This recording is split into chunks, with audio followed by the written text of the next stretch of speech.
that means the rotation has a plus sign. Plus means clockwise, minus means counterclockwise. And you can have a legitimate counterclockwise rotation. But it is dependent on the concentration and also the length of the sample tube. Because if I double the length of the sample tube, my sample tube is twice as long as yours. Even if we use the same concentration, we're not going to get the same observed rotation. So you have to standardize. The concentration is 1 gram per mil, which is in fact totally ridiculous. You'll never make up a concentration of anything of 1 gram per milliliter. Imagine taking a gram of sodium chloride and dissolving it in a milliliter of water. It's just a unit. So what you usually have is like 1,000th of a gram per mil. That means that you divide by, or you end up multiplying the number by 1,000. It's just a convention. And the length of the sample tube is also a wacky unit. It's 1 decimeter. You'll never ever see decimeter again. You see centimeter and millimeter and kilometer all the time, but decimeter, this is the only place you see it. Don't know where. It really came from the fact that the original tubes were sort of about the length of a pencil, which is about 1 decimeter. The length of an unsharpened pencil is about 1 decimeter. But then they started coming out with 2 decimeter tubes and half decimeter tubes. So if you're not using a 1 decimeter tube, if you're using a 2 decimeter tube, you have to put a 2 in there. But it standardizes it so that everybody's observed rotation gets corrected and is equivalent to everyone else's specific rotation for that substance. Now let's say 3 had a rotation of plus 20 degrees, specific rotation. 4, which is its mirror image, would actually have a rotation of minus 20 degrees. Enantiomers have equal magnitude but opposite direction rotations of plane polarized light. So if one enantiomer is plus 15, the other enantiomer is minus 15. It's as simple as that. But the number could be anywhere for a particular stereoisomer. And only chiral molecules rotate plane polarized light. So if you put water or hexane or acetone in this tube, it doesn't make any difference at all. Only chiral molecules. Like glucose, for instance, or sucrose. Sucrose, ordinary table sugar, is chiral. And the basis for a saccharimeter measures percent sucrose is the rotation of plane polarized light. If you are a vintner, for instance, you grow grapes, you have to harvest the grapes based on the percent sugar in the grape crush. Or if you're growing corn, you're a farmer growing corn, you harvest the corn based on the percent sugar in the mash from the corn. And you check that in the field with what's called a saccharimeter. The scale is entirely calibrated for sucrose. You know what the specific rotation is for sucrose, and the saccharimeter has a fixed length sample tube, and you're going to observe the rotation, so you're going to know what that is. The only variable is the concentration of sucrose. So the dial is actually calibrated directly in concentration of sucrose. So you put the crush in the sample chamber, you hold it up to the sun as the light source, it goes through a Polaroid lens. You first adjust it with plain water in it, 0. So this is like this plain polarization. You put the corn or grape crush in there, and then you measure the rotation, and the dial will be calibrated not in degrees, but actually in percent sucrose. It's a very good, simple way of determining that. But in the lab, they're more sophisticated, and they're used for kinds of things, in particular, measuring what's called an enantiomeric excess, or EE. You see that symbol a lot with papers on chiral compounds, like carbohydrates or proteins are also called. EE stands for enantiomeric excess. If you think about that, that's saying, what is, if you have a pair of enantiomers, do you have exactly equal amounts of the two? In which case, there is no enantiomeric excess of one enantiomer over the other. That's EE of 0. If I had a bottle of pure 3, 0, 4, my enantiomeric excess would be 100%. You said it was if there was an exact amount of both of them, or either one? Oh, right. And I mentioned this before. This is what we call a racemic mixture. 50-50.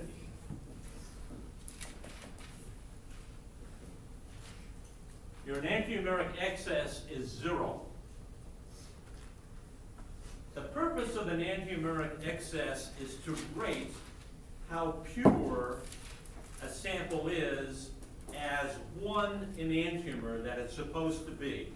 In other words, if you give me a bottle and say, this is pure enantiomer number 3, the enantiomeric excess is supposed to be 100%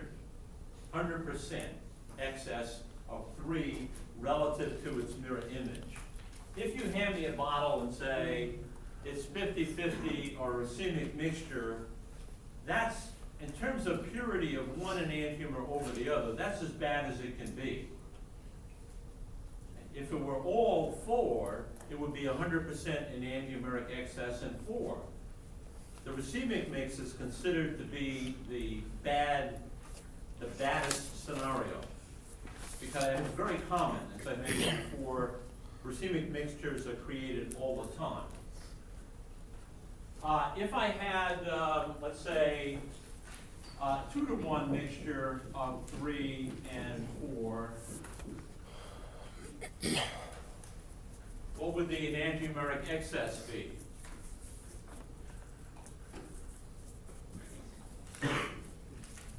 Somebody say 50? That's exactly right. It's a little tricky.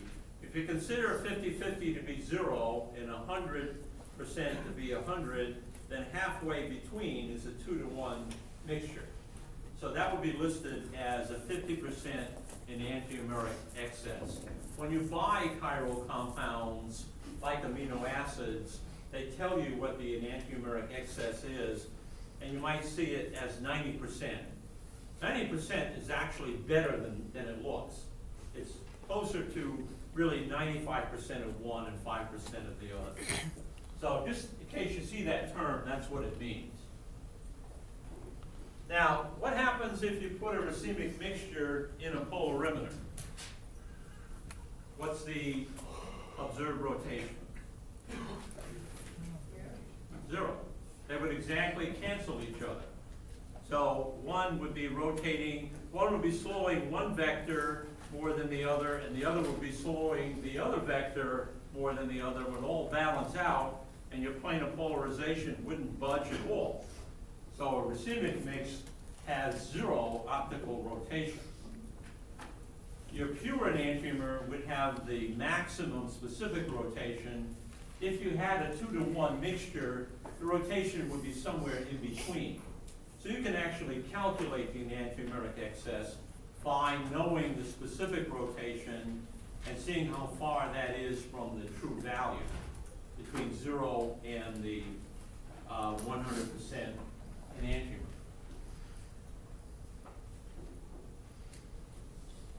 Okay, now, there's just one last thing that we need to concern ourselves with.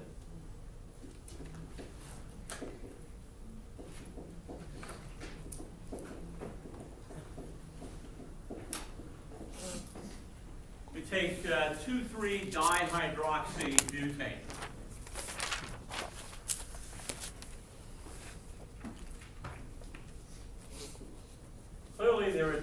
asymmetric carbons.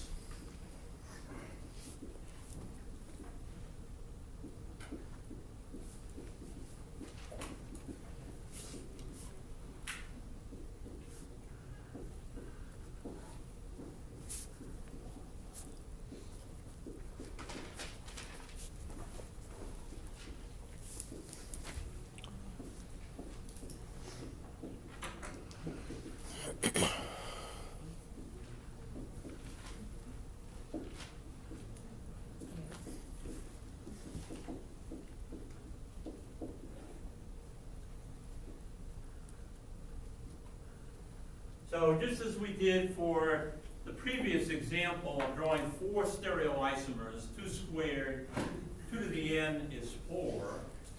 There's the 4 stereoisomers grouped as 2 pairs of enantiomers. So 1, 2, 3, 4.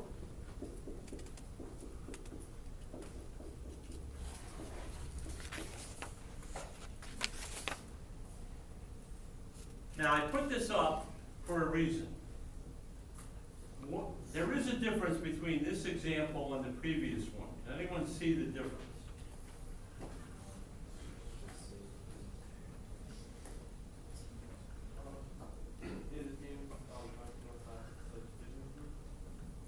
Well, yeah, there were different substituents.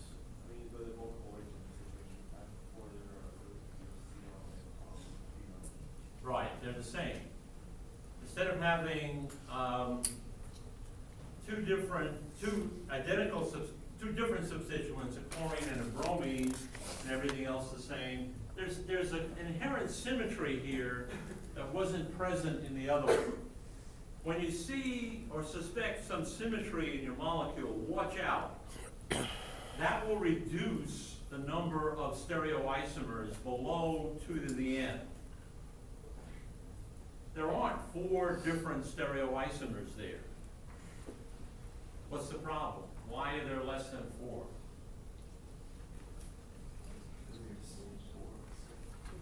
Yeah, the OHs are identical, but what's...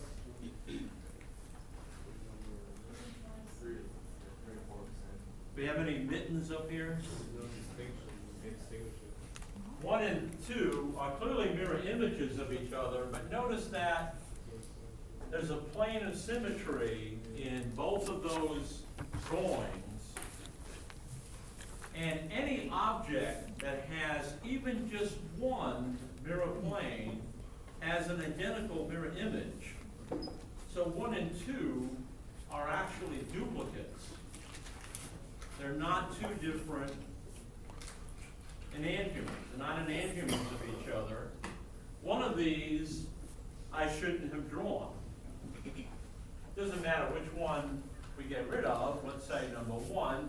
There's just a single stereoisomer where the 2 OH groups are on the same side of this Fischer projection. Now you don't have that problem in 3 or 4. See that plane of symmetry is gone through the middle here? The OHs don't match. You do have a pair of enantiomers, 3 and 4, but just one isolated stereoisomer that doesn't have a different mirror image. That type of compound is called a meso, or a stereoisomer is called a meso stereoisomer. No. No, because I like to. 2 to the n is not the number of stereoisomers, it's the maximum number possible. But trying to keep it as simple as possible as we go on. So now you have to modify, you have to improve that definition. 2 to the n is the maximum number of stereoisomers possible if you have an overall plane of symmetry in the molecule. And you can see that right from the beginning. When I conventionally wrote 2,3-dihydroxybutane, you can see that plane of symmetry right through the middle of the molecule. So you know you're headed for complication. You're not going to have 4 stereoisomers, you're going to have less than 4. The definition of a meso compound is that it's a compound with two or more. You can't have meso with one asymmetric carbon. That's always a pair of enantiomers. But if you have more than one asymmetric carbon, it will be a meso stereoisomer if there's an overall plane of symmetry, even though you have 2 or 3 or 4 or 5 asymmetric carbons. And it's possible to have even more than one meso structure in a large group of stereoisomers. Now, 3 and 4, if you put them in a polarimeter, would have rotation, as long as you don't put a racemic mixture of 3 and 4. Put pure 3 in, let's say it's +8. 4 would be -8. What about this meso compound? What would be its specific rotation?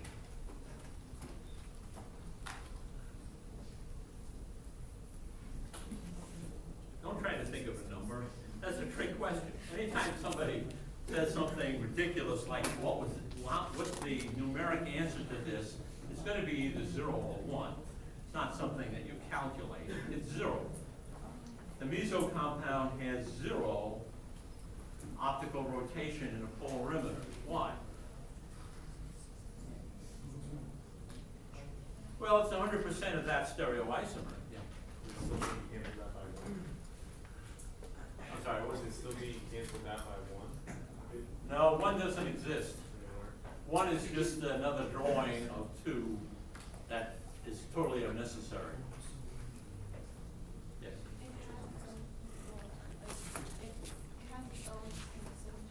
Right. It's internally racemic. The top half is the mirror image of the bottom half, so that however the light plays with the molecule, it's always going to cancel. Okay? It's like 2 enantiomers, but they're stuck together. 2 asymmetric carbons that are mirror images, they just happen to be bonded together. So meso compounds always have 0 optical rotation. And that meso compound is a diastereomer of either 2 or 3, has different physical and chemical properties under all conditions. All right, so a lot of stuff there, in particular a lot of definitions that you have to keep straight. Enantiomers, diastereomers, meso compounds, racemic mixture, asymmetric carbon, etc. Can you just restate diastereomer? Diastereomers are stereoisomers that are not mirror images of each other. And that's the easy one. Any 2 stereoisomers that are not related as mirror images, they're diastereomers. If they're related as mirror images, they're called enantiomers. Well, remember, diastereomer is a relationship term. Comparing 1 of 2 to 3, that relationship is as diastereomer. Okay, so read that stuff. We'll use it as we go along. But what I want to do now is move into this NMR spectroscopy chapter, chapter 10. Now, NMR spectroscopy is a big deal. NMR is far and away, nobody argues but that NMR is the single most powerful analytical tool for organic and biomolecular structure. It has no competition. It's also a very complex technique. As an example of its prominence, NMR spectroscopy, in both its theory and its applications, has had 6 different Nobel Prizes awarded to people for work in NMR spectroscopy. It's an old technique, goes back to the 1940s, but there have been 6 different Nobel Prizes in either chemistry or medicine associated directly with NMR spectroscopy. Some of them quite recent. It's a continuing technique. And NMR is the basis for magnetic resonance imaging, MRI, which is one of the most powerful non-invasive diagnostic imaging tools some of you may have had an MRI.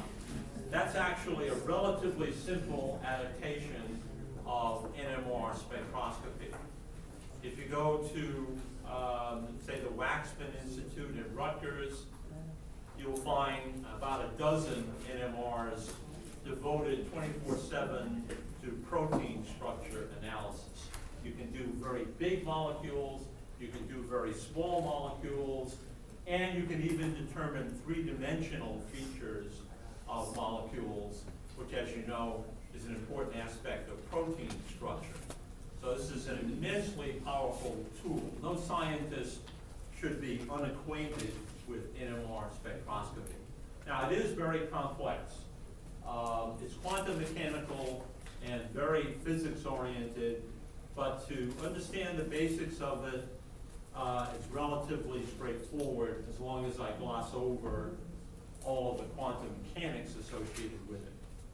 But fundamentally, this is a technique that takes advantage of the magnetic properties that most nuclei have.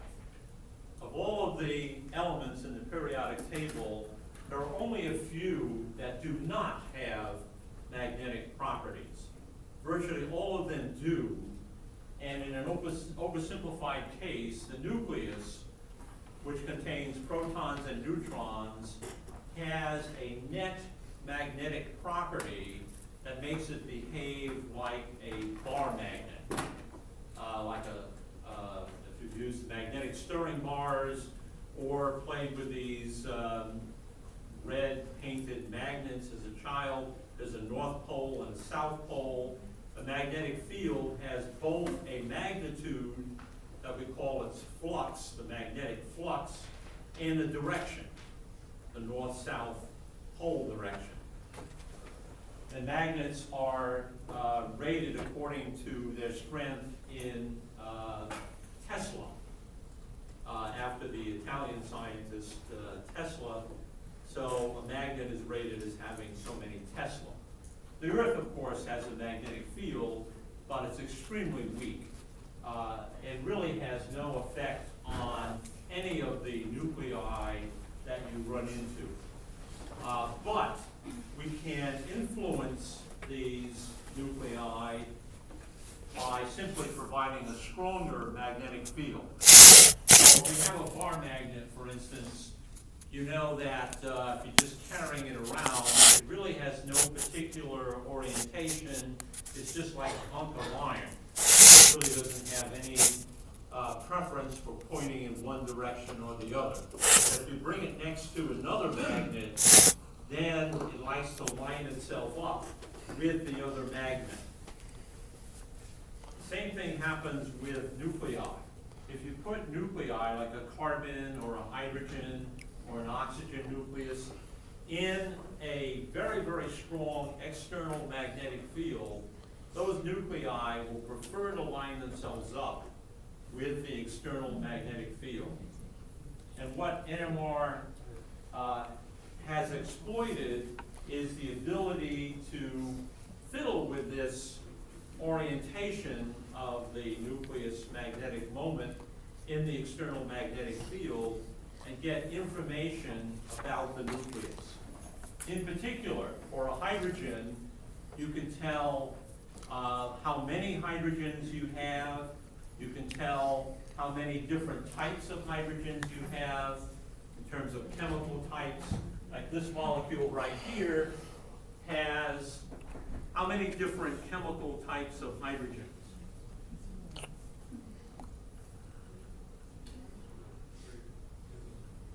3. Not a simple question. We're talking about types. The methyl hydrogens are twins on the ends, and then the CH, those are twins, and then the OH, those are twins. There's a lot of symmetry here. So there are 3 chemical different types of hydrogens. Hydrogen NMR, when you're studying it, that particular nucleus, it can tell you that there are 3 chemically different types of hydrogens in this molecule. It can tell you what those chemical types are, that one hydrogen is attached to a carbon that has an oxygen attached to it. Another type has attachment directly to an oxygen. The other hydrogens are attached to a saturated carbon that has nothing but other carbons around it. It can also tell you how many of each type that you have 6 of one type, 2 of another type, and 2 of a third type. And it can tell you what's around a particular hydrogen. Like it can tell you that this set of 6 hydrogens is right next door to a single hydrogen. That's CH. It can tell you what's right next to a particular type of hydrogen. So it gives you proximity information. It gives you so much information that you can determine the structure of even a large organic molecule simply by interpreting that one experiment called the HNMR experiment. Now, NMR can actually do carbon, it can do almost any nucleus, and it can do hundreds of different experiments. Some of them very, very sophisticated, taking days to accomplish. We're just going to look at the most basic use of NMR and then also a little bit of how MRI works so you get an understanding of what that's about. But in the end, for an organic chemist, it's all about determining the structure of an organic molecule when you don't know either anything about the structure or you know something about it, but not everything that you need to know about it. Molecules all look alike. If it's a solid, it's a white powder or a crystal. If it's a liquid, it's a clear, colorless liquid. So they all look alike. What are these things? NMR is also a very, very good quantitative analysis tool. It's not terribly sensitive, but it can pick out one molecule quantitatively in a very, very complicated mixture. So it's used a lot in industry in what's called the qNMR, or the quantitative NMR mode. So you can take a very complex mixture, do nothing to clean it up, just look at it by NMR and see in this forest of molecules the one type of molecule that you're looking for, and even a particular atom on that molecule, and quantitate how much of it is present. One of my sons, for instance, does qNMR all day long on a big NMR spectrometer for a cosmetic company, and the project that he's been working on has to do with nail polish. Most of you guys probably don't get into nail polish, but it's a big deal. This is a big industry, and companies have a lot of money tied up in these new nail polish things called acrylics, where you use UV light to cure the nail polish on the nail. So you stick your hand into a box and it shines UV light on it. Basically, what it's doing is polymerizing a monomer called acrylic acid, and you get a polyacrylic coating on the nail that holds it hard to the nail. Now, there are all kinds of stuff in there, binders and coloring agents and stabilizers. So it's a very, very complex product, but the essence of it is the polymerization of the acrylic acid monomer. Acrylic acid is actually a toxic substance. It's very irritating to some people. You would think that nail polish is not really an exposure problem, but if you worked in a nail salon, you'd be exposed to it all day. These salons are never well ventilated, and they're often very crowded. So if you're working all day long with these acrylic nail polish, you are exposed to possibly dangerous amounts of the monomer acrylic acid. So what my son does is he takes the formulation as it comes through the assembly line, and they have a sort of a fake set of hands that they paint the nail polish on, and they cure it, and then they strip it off with methanol, and he has to analyze that by qNMR, or the concentration of acrylic acid, looking at just one hydrogen in the acrylic acid monomer that has not polymerized. Once it polymerizes, it's harmless. It's the monomer, the single acrylic acid molecule, that's toxic. And it has to be below a certain part per million, 300 parts per million, for the thing to be acceptable.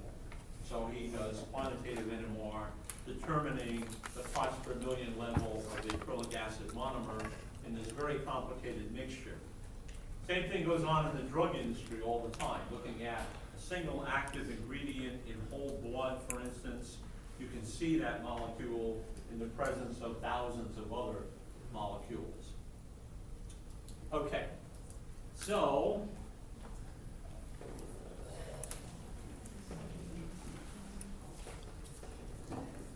we're going to look at HNMR, where you study the hydrogens in an organic molecule. Now, this is actually the most powerful way of identifying organic structure, by looking at the hydrogens, because I'm sure you've realized already, even though you haven't looked at a ton of different organic molecules, that they're mostly hydrogen. By far, the most abundant kind of atom in an organic molecule is hydrogen. Lots of them, and lots of different types, all over the molecule. So the hydrogens sort of express the personality of the molecule and its structure more than any other atom.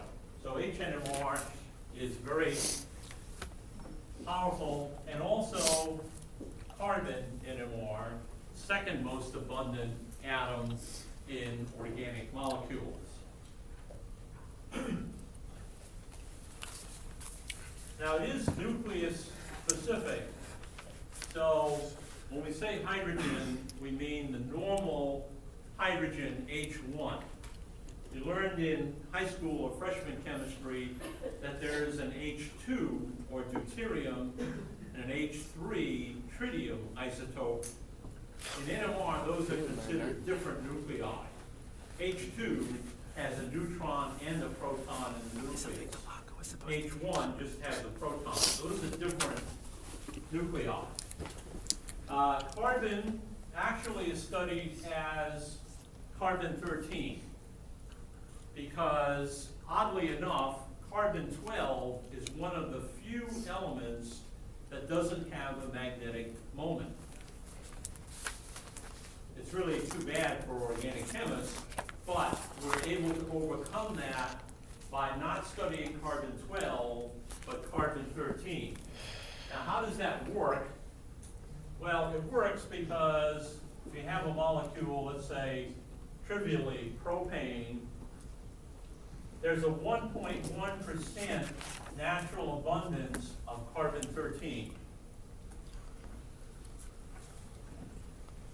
So if you had 100 propane molecules, odds are one of them would have a single carbon-13 in place of one of the carbon-12s. So one of them has one carbon-13 and two carbon-12s,